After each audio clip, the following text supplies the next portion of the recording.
This video reveals a surprising truth. Waking up early and feeling sharp isn't about discipline, it's about strategy. You'll learn how to wake up early and feel mentally ready, using techniques that actually rewire your habits and identity. Most people think early risers are born, not made, that you either have the morning gene or you don't. It's a common belief. Waking early is about forcing your body against its natural rhythm and suffering through it.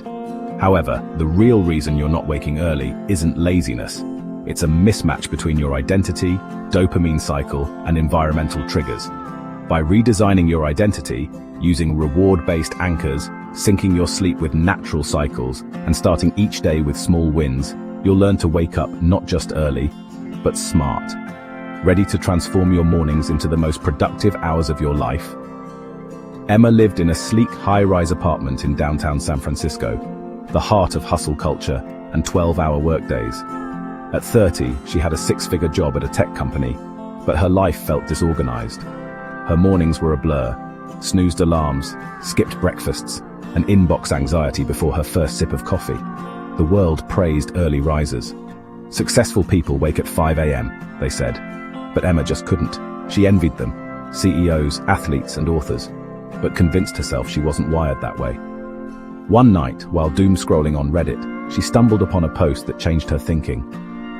You don't need to force mornings, you need to design them. That line stuck. What if it wasn't about discipline, but design? That week, she began an experiment.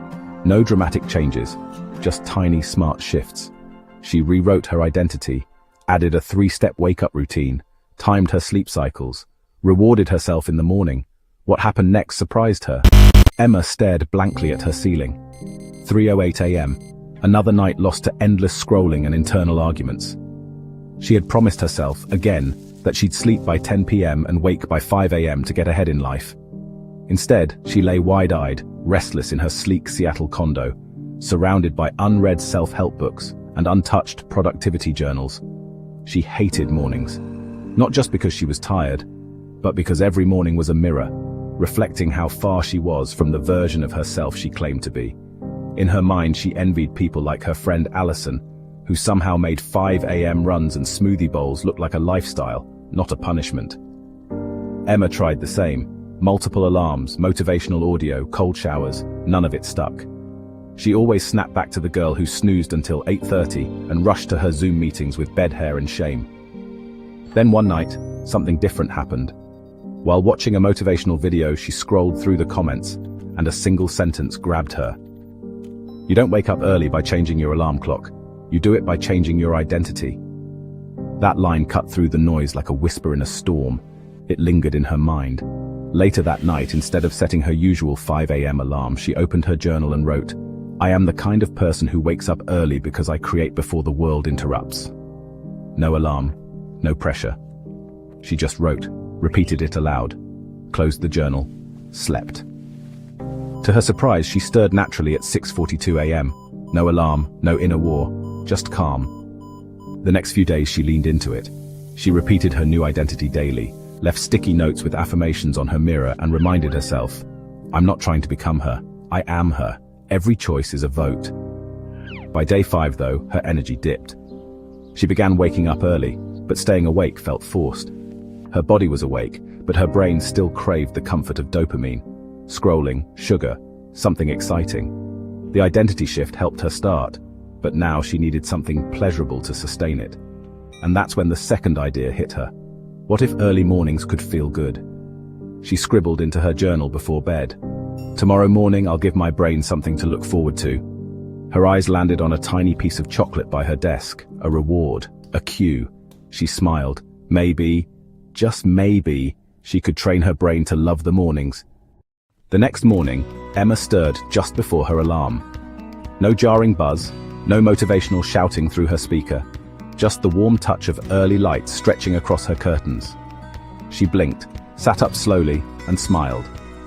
There, sitting neatly on her bedside table, was the tiniest piece of dark chocolate she'd placed the night before, wrapped in gold foil like a trophy.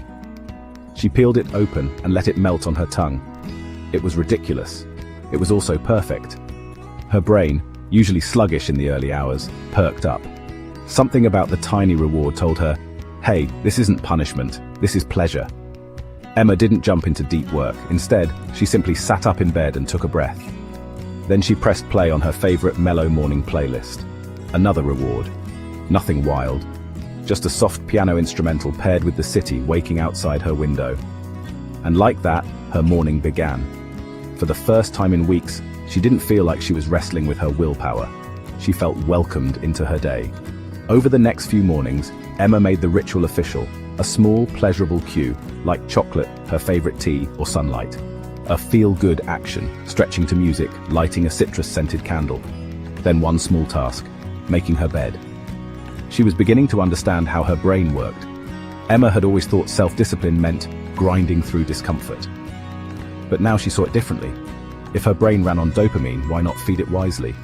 Each time she got up and rewarded herself, it created a mental association.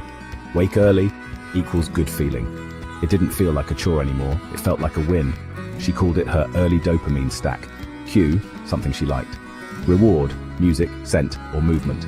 Quick win, make bed, drink water, light a candle. And it worked. Her mornings felt lighter, calmer, even enjoyable. But one morning, despite her dopamine stack, she still felt foggy. She had gone to bed early, skipped screens, even had her tea ready. Yet when she woke at 5:30 a.m., it was like her brain had forgotten to show up. She sat on the edge of her bed, confused. Her eyes were heavy, her thoughts muddy. Nothing was wrong, but something was off. That evening, she did some digging. After a few Google searches and YouTube rabbit holes, she found it.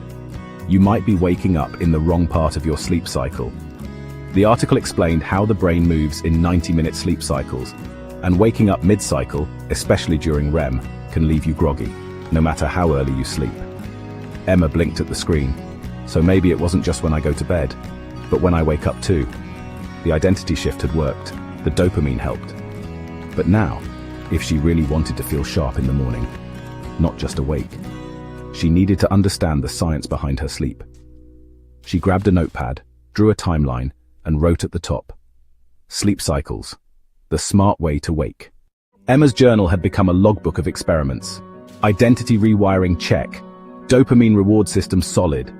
Now she stared at a new title scribbled at the top of the page, "Smart Sleep, Wake with Rhythm, Not Luck."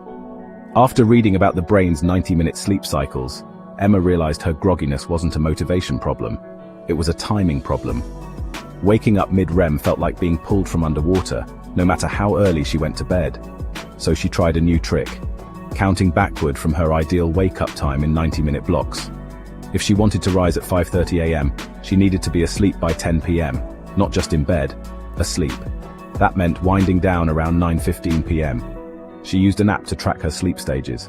Nothing fancy, just a free tool that gave her a sense of her rhythm. Within 3 days the difference was obvious. No more groggy limbs, no mental fog. She'd open her eyes right before her alarm with a strange sense of readiness. It was a quiet kind of victory, the kind you don't announce on Instagram but feel proud of anyway. Emma began pairing her cycle-aware wake-ups with her dopamine stack. Now, her mornings began not with confusion or force, but with a smooth upward curve. Wake, chocolate, music, movement, mind. But something still felt off. Not inside her this time, but around her. One Thursday morning, as she opened her eyes at 5:28 a.m., she reached for her journal and flinched. The harsh white ceiling light from the hallway had bled into her room overnight. It was a small thing, but it ruined the serenity. Later that day, she noticed other subtle disruptions. Her blackout curtains didn't fully close. The hum from her mini-fridge was louder than she thought. Her vision board was pinned behind her closet door, out of sight. Emma stood in the middle of her room that evening, realizing something important. My room is telling my brain to sleep in, not wake up. Her environment, though comfortable, wasn't designed to support her new habits. She had upgraded her mindset. She had optimized her sleep timing, but now it was time to upgrade her space. Emma stood still in her room, eyes darting from corner to corner. It was 7:47 a.m., 2 hours later than her goal, and the silence was deafening. No chocolate, no playlist, just stale air, a cluttered dresser, and a mood that felt like static in her chest. She had woken up at 5:30 a.m., technically, but she had stayed in bed, scrolled, drifted, scrolled again, and now she was late, disappointed, and strangely angry. Not at herself, not really, at her space. Her room, the room she designed for peace, was now exposing itself as a silent saboteur. The off-white walls made the space feel colder than comforting. Her blackout curtains sagged like a tired promise. Her goalboard was taped behind the closet, out of sight and forgotten. And worst of all, the scent that used to signal calm now reminded her of guilt. It hit her like a gut punch. My environment is reinforcing who I used to be. Every item, every sound, every visual cue had been programmed into the version of Emma who hit snooze, avoided mirrors, and lived on autopilot. And now? That version of her was fighting to survive. The room wasn't neutral.